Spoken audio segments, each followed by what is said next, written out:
So, welcome to our first ever post-mortem after a total party kill. That's an actual post-mortem this time. It's an actual post-mortem. But how, just off the cuff, first impressions, before getting into any details. The setting was fun. Like I like a little bit of horror in my games. I also really enjoy the setting, like exactly this blend of what was officially it's The way they call it is a dark fantasy / horror. okay. But yeah, for me it's Grim Dawn. For me, yeah, as well. And I think you conveyed like horror really well. Besides the setting, like mechanics-wise, well, let's start with that. How do you like how the characters are created? Because it is maybe in some ways unique. Well, I guess depends on what you compare it to, right?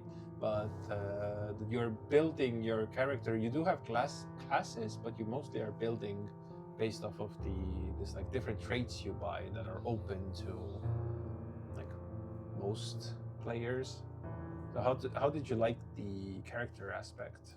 I would say like it was pretty simple, and it was quite easy to understand where it all goes, where you take things from, and yada yada. Mm-hmm.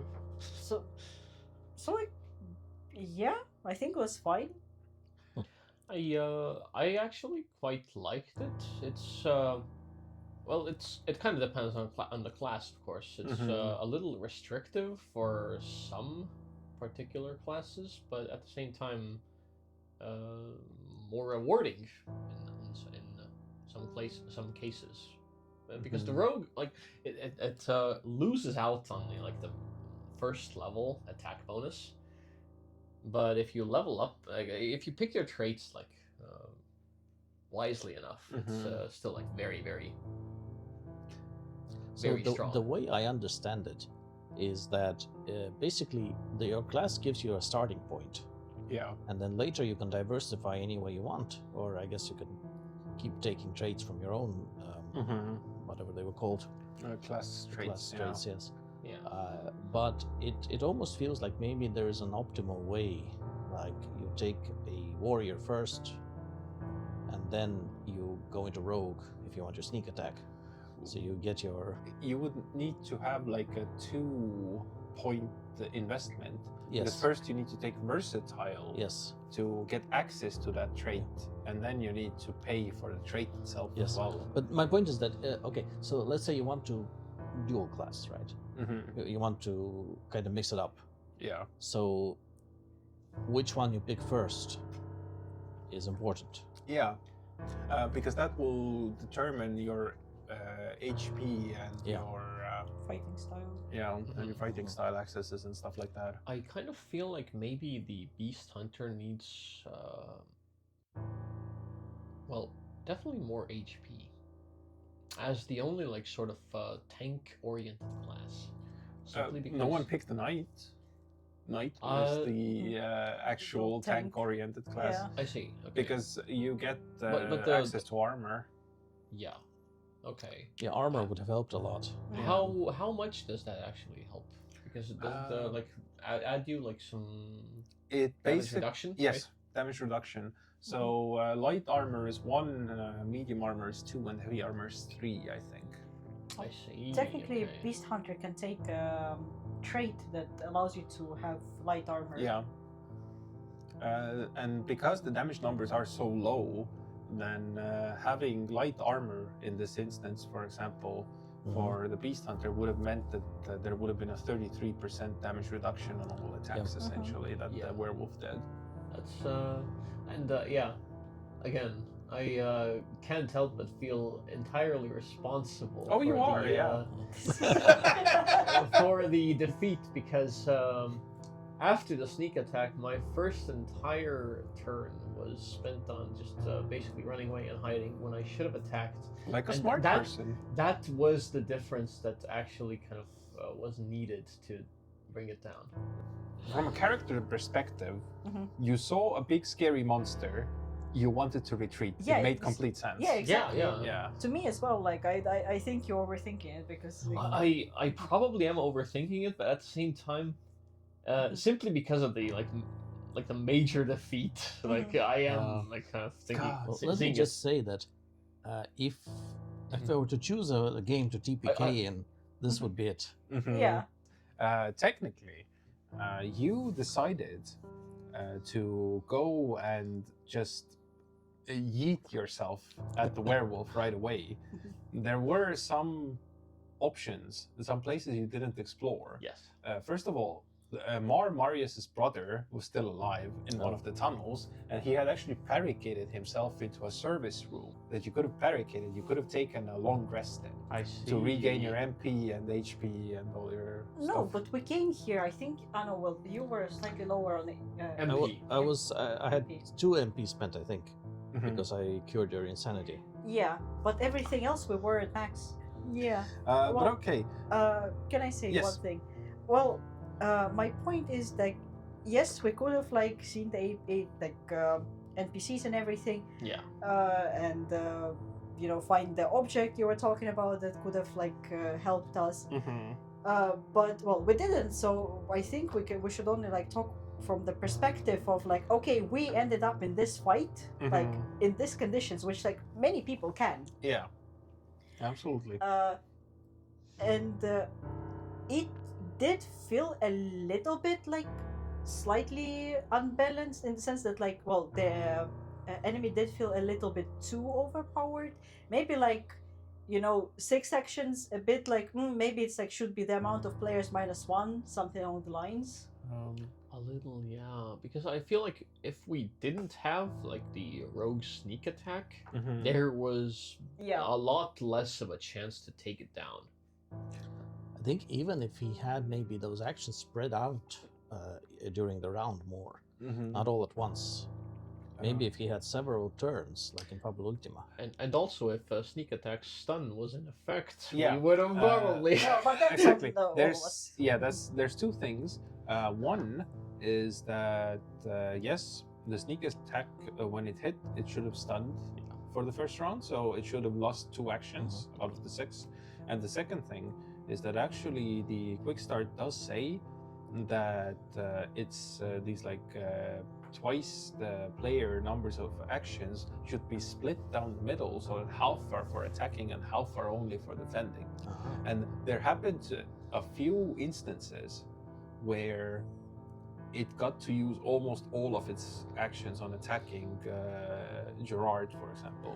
It was 4, so it's like basically about like middle. I mean, yeah, but with this amount of HP, that one extra attack can be such a big difference maker. And my other point, like, you know, again, talking from like the class that I choose, Beast Hunter, I feel like I couldn't do anything. I did not hit once.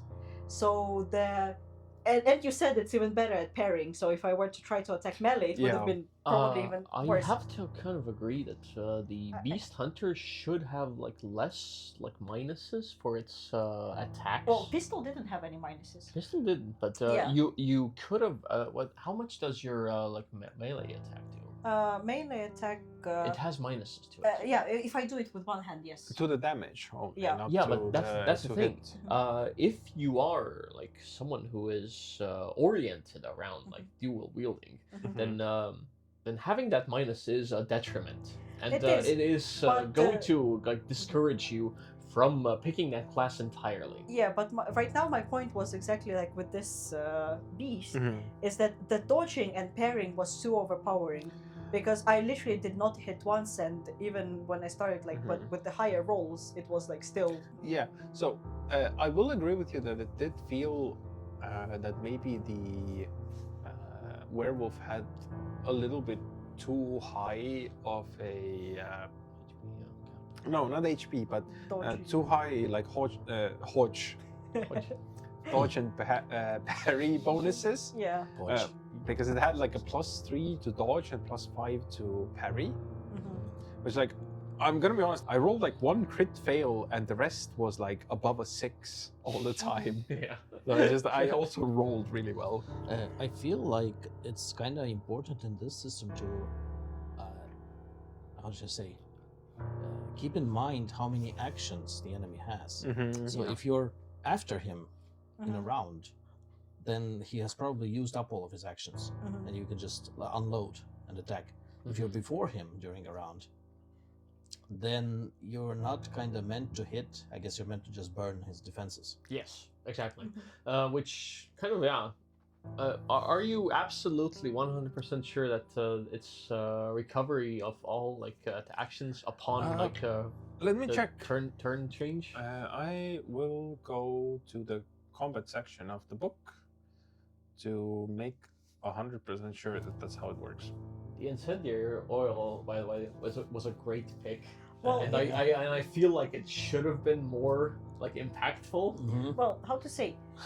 What Babe did, he made it more impactful because the rules were it's like 1 damage per round until And it's never worth it. Yeah. Yeah, definitely.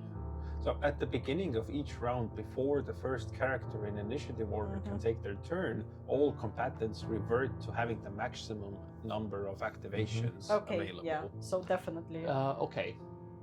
So Is there No, that's fine. Is there any way to increase your amount of actions? As you level up, yes.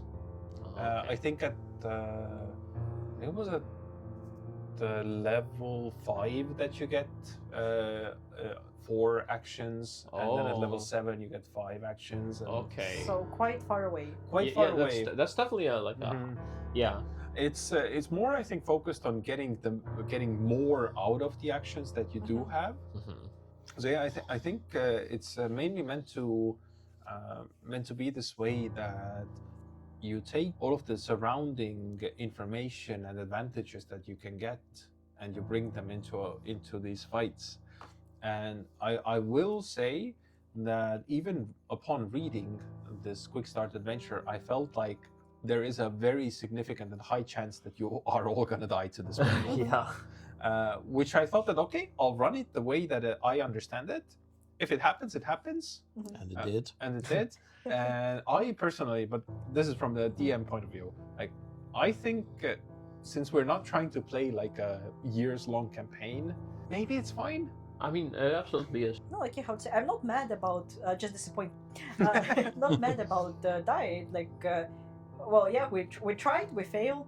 I just do feel like maybe there's the dodge and parry system for enemy, like this specific one, was maybe a bit too much. I personally think like the passive defense is meaningless in the first level. I'll agree.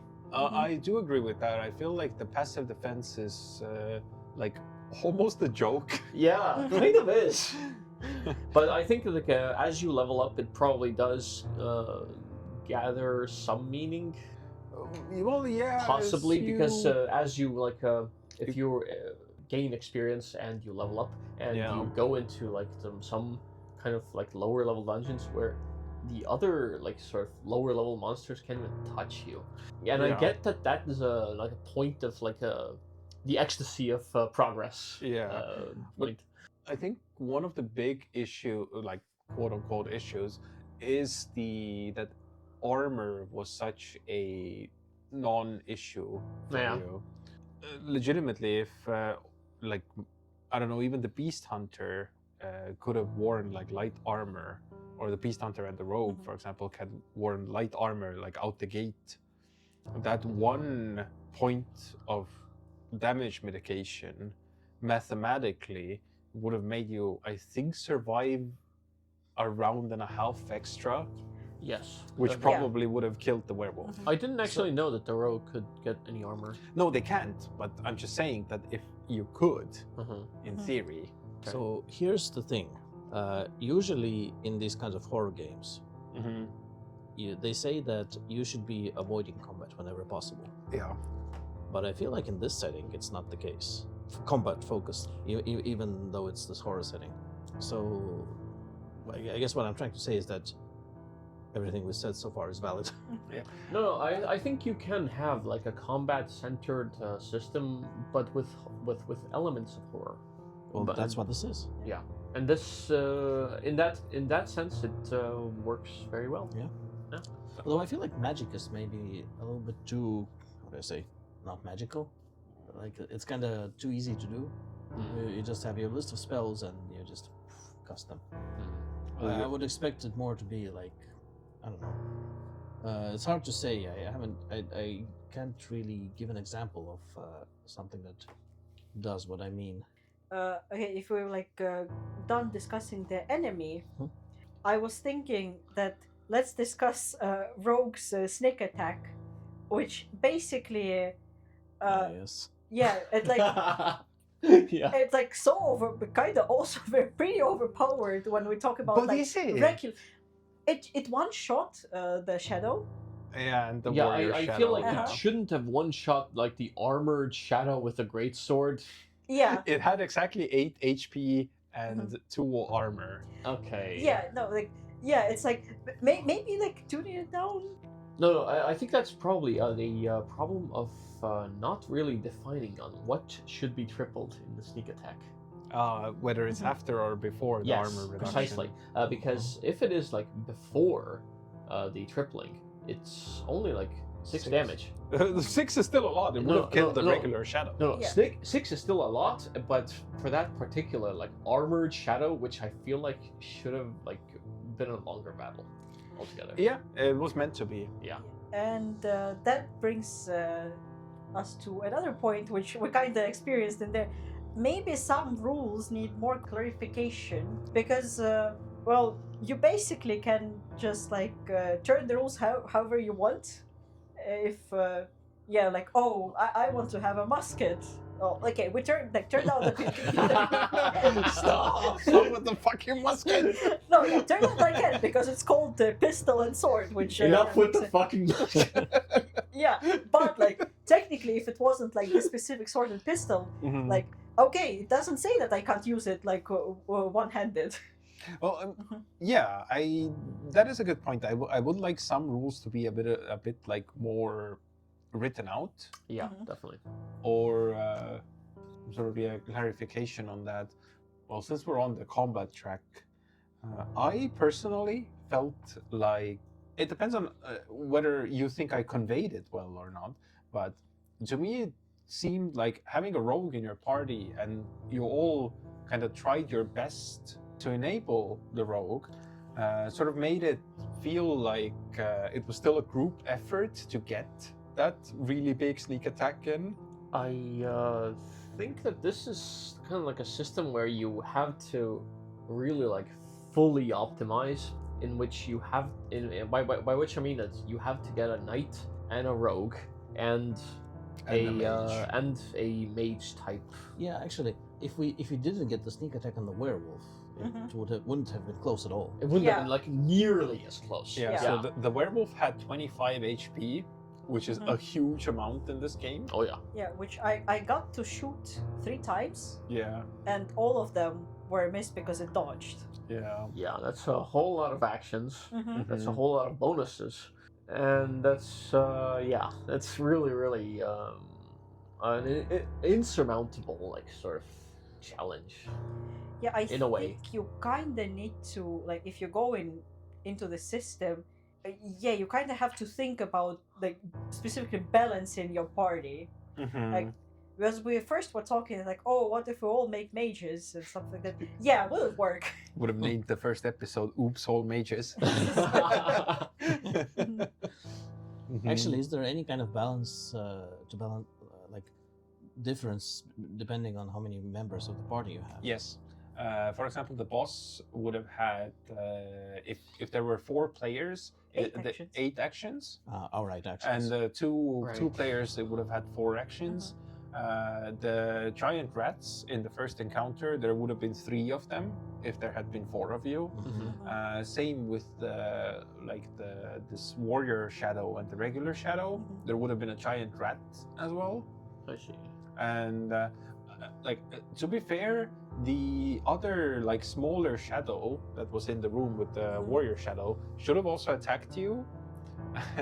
But I kind of flipped around the script a little bit because originally this first shadow that you encounter Mhm. was supposed to be kind of this almost sympathetic figure, Uh-huh. but you just like yoink, shoot, Well, shoot them from a distance. Well, yeah, the way you described it, It was a bit spooky. I'll give you that. It took a lot of the sympathy factor out of it. Yeah. So- No, it's completely fine, and Yeah, I just tried to do it again for the second Yeah. encounter. And we still just shouted. You did, but you potentially would have suffered, or you did I suffer, did. I think, One one sanity point. Actually, Yeah. how did you feel about the sanity mechanic? Less impactful than I thought. Yeah. Same here, actually. Yeah, basically, I think I was the only one who lost a little bit of sanity. Mhm. Not true. I lost 2. Oh, okay, yeah. So, and I lost 1, but like at that point, 8, 7 doesn't matter. Like in the, for example, well, right now in the battle, it didn't affect Yeah. anything. So What actually happens when you go to 0 sanity? you suffer temporary madness. Which does what? I think it was explained like last time. It But was don't explained, remember. yeah. But Okay, never mind. Well, basically, it's like another health bar, which is attacked not as frequently, and you can heal it as easily as regular HP yeah. Mhm. with magic, well, magic itself costs mana, so which comes back with the rest. Yeah. when you don't get a rest, so you're gonna have to divide some stuff. So Well- that's basically the point. Yeah. It's not something you can really undermine. I would But say. like under usual conditions, I think you're gonna run out of HP before you run out of sanity. Definitely, Well, yeah. So far, yeah, looks like it. Mhm. That is retrospectively that's Yeah. which Yeah, is true. and yeah. I think that's like we were thinking it's going to be very impactful. Mhm. So I think we both spent the money that we have on the comic Comic concoction. Yeah. Yeah, same. So I will tell you that now for that part is maybe I have run too much Call of Cthulhu for you guys because you took to the right clues so fast. This quick start is supposed to have like kind of a more longer like investigative period, but you guys picked up on the right clues and on the right like everything so fast. Mhm. Well, I feel like there wasn't really much to pick up. Yeah. We were kinda told same. the rats are in the sewers, Yeah. and we went to the guy who has the entrance to the sewers. Yeah, and Well, then yeah, like I think he means the sewer crawl itself, and there wasn't a lot of like things to pick up. There was just simply advancing. Mm-hmm. yeah, from what I understand, as you said, like the dream wasn't supposed to be happening to us, right? Well, so yeah.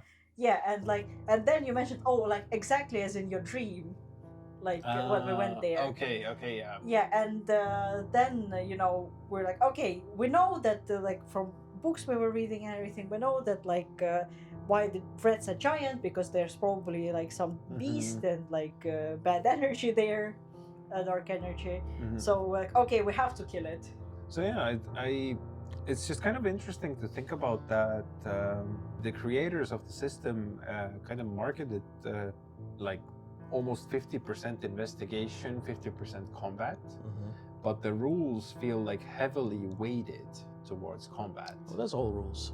I guess so, That's- yeah, because that's those are the things that you actually need to have rules for. Definitely, yeah. Yeah. Because I noticed like a lot of the traits were information gathering Yeah. based. Speaking and, of traits, Mm-hmm. like I picked the extra mana trait 3 times Yeah. because I couldn't find anything else that I would want from the traits available to a white mage. There were some like skill bonuses in very specific situations, Mm-hmm. but I felt like they were way too narrow to. I feel to- like you could have gained a lot from the improved initiative. No, actually, because as a healer, I want to be after you get hit. Well, yeah, that was like probably before we learned that all of the actions recover from. I think it doesn't really matter too much. Yeah, it's true. I mean, to be fair, yeah, it's always like, oh, mages, like they usually have a lower definitely, yeah, initiative, yeah. so You're very, very correct. Mm-hmm. yeah. About the traits, I basically like what I picked. Yeah. I think only one of them turned out to be useful. In what way? Well, the monster expert, where like Yeah. take one with. The others, I guess, like purify the impure +1 to hit did nothing because it dodged. Then like sword and pistol once per turn use action to use both a gun and a sword, but like Mhm. -2 to hit. Well, when it was dodging anyway, so why would I want to take -2? Uh, Destabilize and blow It says, when inflict damage, I wish I couldn't. Yeah. Okay, I see what you mean. But to be fair, with the I a little bit disagree with you on the sword and pistol, like the 2 attacks, because if nothing else, it would have burned 2 of its actions. Well, yeah, but like. Because it has to dodge before it knows whether you hit it or not. Yeah. Oh, yeah, fair. Like it did to us. Yeah, exactly. Wait, would it spend 2 actions? It Yes. wouldn't, because I once per turn I use 1 action, so it can only like react to 1. No, it No? can. You can use 1 action to make 2 attacks. Yeah. Yeah. No, yeah, I and understand, but it like. reacts to attack 1 and attack 2, Okay, like okay. as 2 separate actions Okay, for itself. At least that's the way I understand the rules. But yeah, it's interesting. I think from reading the rules myself, when it comes to traits, I feel like maybe starting characters should have a few more traits than they do. So you have a bigger chance to personalize your character. Either that, or maybe you should gain 2 traits instead of 1 as you level up. I think the traits should just be more impactful, because the main issue I had with them is that like half of the skill-based or investigation traits are like +1 to your roll in a specific circumstance. Yeah. If you're rolling a d10, Mm-hmm. the +1 is like a 10% increase. Whoop-de-doo. Yeah, okay. I would see expect. what I you would mean, expect like if it's a specific circumstance, I would expect at least a +3 or something. Okay. Yeah, Yeah, it should be like more impactful, definitely. that I definitely agree. How, in general, how do you like this D10 resolution system? Honestly, I like it. I like it a lot. Well, but the difference between I guess a D10 and D20 is that a +1 to a D10 has like 50% more impact. It has like twice the impact. Point being that any like investment in your characteristics ends up like twice as impactful, both at character creation and at level up. I mean, that's fine. I think it's like how much randomness do you want in your system? It's up to the designer to decide. Yeah, I agree. Also, I don't have like any strong feelings either way. Okay, it's a D10 system, sure. Okay. Yeah, I feel like I would feel the same way if it was okay. It's a D20 system, sure. I think at least from the GM side, smaller numbers are easier to keep track of. Yeah, That much is true. Both like anything like HP, bonuses, rolls, whatever. I guess it reduces the crunch. Yeah. Actually, how did you feel about the tarot card thing? Because it seemed to me that at least in the beginning, it was kind of a more or less big difference. Was it? I Mine- really liked it, but it's hyper niche. Yeah, I completely forgot that they had it because once per day I think I could make an enemy reroll. But if they roll higher, they have to take it. actually, another thing which we didn't use at all was this karma system. You had at least one place where you could have gained another white karma, which was if you had spared that shadow's life. I see. Okay, because Makes no sense. no, it does make a bit of sense, but not. No, like okay, I don't know much about the word as a player, but like as a beast hunter, from what is that you don't come like here completely new. Like Yeah. I just started my career as a beast hunter. So I just started blasting. Yeah.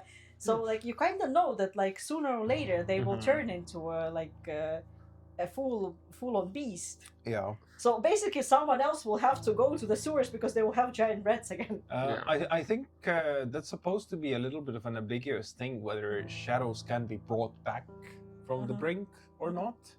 And it's what I tried to convey with having you roll a sanity check when executing the creature, is that you still felt at least a spark of humanity in that creature. Yes.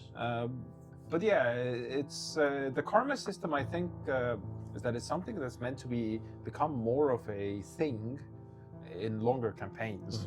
Definitely, yeah. Because I wouldn't really assume that it would play a large role in a one-shot such as this. Yeah. And same actually with sanity in general, or the sanity is meant to like kind of degrade more at certain points, because there's this mechanic that if you have temporary madness 3 times and then the third time you get temporary madness, you're just removed from the game. So that sanity points are something that are almost meant to be more precious than health. I see. In some way, in the long run. In the long run, because with health, if you go down to 0, you can be revived as many times as In that possible. case, shouldn't it be that long rests just recover like a number of sanity points, not all of them? Maybe. It's just with Because the I quick feel like start, the that- way it is. That definitely should be the case. Yeah. And it's still like very easy to recover them with magic. Yes. Also that, It- and with items. Mm-hmm. So. But with items, you have to consider that it's a spending of a resource. So yeah, absolutely. Yeah, and the monetary cost for the calming concoction 50, I Yeah. think. is pretty large. It's Yeah, pretty. it is. Yeah, It's like, very expensive, 66% of your starting How money, much would it essentially. recover? actually. 4 apparently. Some parts of the system, this one shot wasn't like a great Introduction. introduction for which and parts? great explanatory process. For which parts? I mean the sanity, the karma, the Mm-hmm. leveling up, I guess, in like a very long run. Actually, how does the level up work here? Is it like a milestone effectively? Yes, effectively milestone. At least in the quick start, there's no like experience points or anything. It's just when the GM feels that you have completed a objective. Wait, is the quick start is the only thing that exists right now? For now, yes. From what I understand, they are in the final editing process of the actual core Okay. book. Okay, so that might clarify a bunch of It things. might, yeah. That's just a general thing, but we didn't really discover or explore any of the like the dark mage stuff, which seems kind of fun. I would definitely like to try it maybe sometime. Yeah, the occultist or the dark mage, as you call it, is meant to be kind of the flip side of the white mage, where you start with 1 negative or like black karma, Yes. and you potentially risk gaining like more black karma than white karma. I see. And if you ever go into like karma overlord, karma overlord, Karma overlord. in the sense that if you ever would get a 4th black karma or white karma, you would have to draw the Darrow tech to see whether you ascend or Oh yeah, that. like turn into a beast or Oh, you would have to draw a tarot. Okay. yeah. And if you get your lucky tarot, then you, depending on whether it's black karma or white karma, you either ascend to an angelic being or kind of descend into a sentient beast. I see. Or if you don't draw your lucky tarot, then you just gain temporary madness. But if you draw the Fool card, so 1 in 22 chance, then you turn into a beast, like right on the spot, essentially. It's like no shadow face for you. no shadow face for you. Straight to jail. I feel like this could be a very cool thing to experience. Like, Absolutely, yeah. But it's difficult to force, especially in a short-term campaign like Definitely, this. yeah. Oh, I mean, yeah. a lot of the tarot. I mean, I feel like a lot of the tarot-based stuff definitely works better, like way better in the long run. Yeah, but like how to say, I think people don't go into quick start and like mini campaigns expecting like this. Yeah. As it feels like exactly something that would happen like gradually over time. Yeah. Yeah, definitely. Any closing thoughts? Oh, I would say that it's definitely worth trying. It like yes, it has some rough edges, but to be fair, what doesn't? And I think it would be fun to play it for a longer campaign once the core rulebook is out.